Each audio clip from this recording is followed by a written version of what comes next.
তোমার 8টার মধ্যে তোমার রক্তটা লওয়া হবে।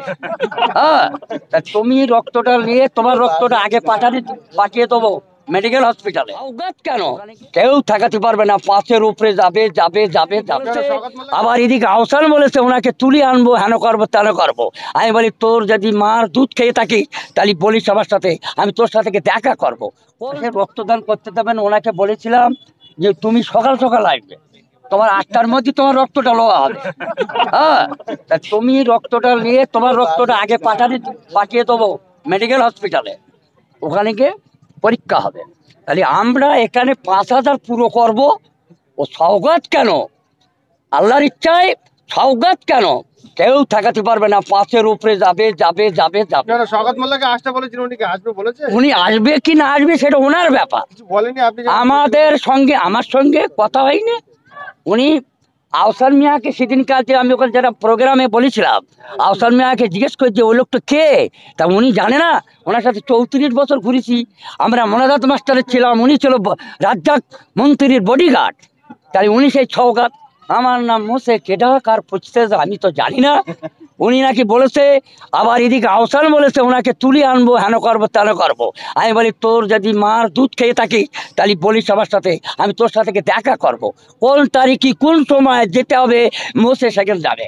হুঁশিয়ারি না হুমকি? হ্যাঁ, ওটা আমার হুমকি দিচ্ছে। তাহলে হুমকি দেবে কি, আমার যদি মারে তা আল্লাহ মারবে, রাখি আল্লাহ মারে কে কেউ ঠেকাতে পারবে না। ওনারা মারবে তো বাবির সাথে হয়ে গেলো, তার পেট থেকে আমরা জন্ম হয়েছি। আমার এই 61 বছর বয়স হয়েছে, ওখার সাথে ঘুরে ঘুরে ওরা কিরম হারমাজ বাহিনী কি না। আগে আমাদের বলতো হারমাজ বাহিনী, আজকের মহতমান জানে না আজকে সেই হারমাজ বাহিনী লে আউন তুটে খাচ্ছ, এটা কি ভালো হচ্ছে? আজকের কত লোকের ক্ষতি করেছে, কত লোকের কত কি করেছে, এটা কি জানো না? ওই আরাবুল, ওই সওগাত, এরা সব কি করেছে আমাদের স্কুলে, কাটালি স্কুলে। এটা আমাদের পুরো নকুতার্বণ আছে। আল্লাহ যদি ইচ্ছা করে কালকের রক্তদান হবে, আল্লাহ 5,000 পুরো করে দেবে, 5,000 পুরো করে দেবে নওশাদ সিদ্দিক। দাদা, কিছু কিছু মানুষ অভিযোগ করছে যে যারা এই রক্ত শিবিরে আসবে তাদেরকে হুমকি দেওয়া। আচ্ছা, হুমকি দেয় দিলে তারা শুনবে না, আসবে।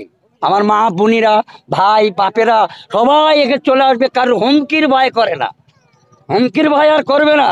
তাহলে কালকে প্রথম রক্ত কি শওকত মোল্লা দিচ্ছে? আর উনি যদি আসে তাহলে আগে ওনারই রক্ত হবে, উনি একটা বিধায়ক, উনি একটা এখানে এসে আসলে ওনার রক্তটা আগে লওয়া হবে, ওনার রক্তটা একদম রেকর্ড করে দেওয়া হবে।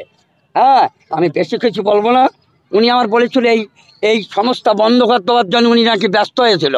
হ্যাঁ, আমাদের যারা আব্বাস সিদ্দিক আসবে বলেছিল আমাদের মাঠে, উনি বলেছিল যে আমি বল খেলা দেবো।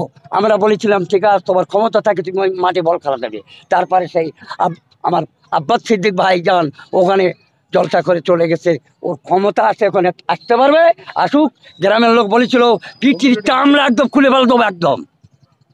হ্যাঁ, এইসব কালতার ওদের হচ্ছে। ওরা সেই আজকের বড়ালির ওনার ফটোটা ছিঁড়ে একদম করে দিল। তাহলে ওরা বুঝুক, ওদের ওই ফেস্টানে আমরা কোনোদিন হাত দেয়নি। আমরা 34 বছর পার্টি করেছি, আমাদের ওই ফেস্টানে কোনোদিন আমরা কারুর ফেস্টানের বিরোধী পার্টিলে আমরা কোনোদিন মারিনি, করি না, ছিঁড়ি নে। আর ওরা আমরা যখন বামপন হেরে গেল, ওরা সব আমাদের ওই ফেস্টান নিয়ে আমাদের ওই প্রধান মোদাচ্ছের হোসেন উনি নিয়ে পঞ্চায়েতের অফিসের পেছনে ধরিয়ে দিল। আবার এর পেছনে লেগে একটা লোকের জন্য এত যদি ভয় লাগে, তাহলে আরও তো এমএলএ রয়েছে, তাহলে একটা লোকের জন্য এত ভয়। হ্যাঁ, আমি আর বেশি কিছু বলবো না।